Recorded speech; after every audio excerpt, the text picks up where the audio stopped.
ከዚያ ስቦ አምጥቶ ነው ቅዱስ ጴጥሮስ የተናገረው። አበው ነገር ከስሩ ውሃ ከጥሩ ይላሉና ለትምህርታችን የሆነን ዘንድ ጥቂት ነገር ከዚህ አነሳለሁ። ሁላችን እንደምናውቀው አምላካችን ጌታችን መድኃኒታችን ኢየሱስ ክርስቶስ ለድነት ዓለም ለቤዛ ዓለም በዕለተ ዓርብ በቀራንዮ መስቀል ላይ መስዋዕት ሆኖ ከቀረበ በኋላ በሥጋ ሞቶ ተቀበረ። 3 ቀን 3 ሌሊት በጎልጎታ መቃብር አድሮ ሞትን ድል አድርጎ መግነዝ ፍቱልኝ መቃብር ክፈቱልኝ ሳይል በኃይሉና በስልጣኑ ተነሳ። ከተነሳ በኋላ ከማረጉ አስቀድሞ ለ40 ቀን ያህል ለቅዱሳን ሐዋርያት በልዩ ልዩ ቦታ በተለያየ ሁኔታ ራሱን እየገለጠላቸው ቆየ።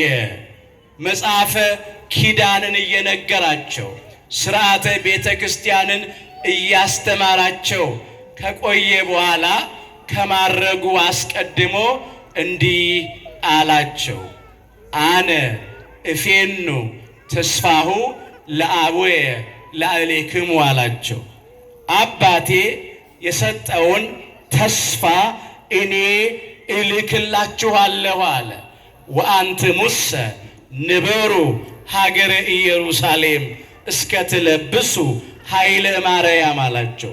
እናንተ ግን ከላይ ከአርያም ከላይ ከሰማይ ሰማያዊ ሀብትን ገንዘብ እስክታደርጉ እስክትቀበሉ ድረስ በኢየሩሳሌም ከተማ ተቀመጡ አላቸው።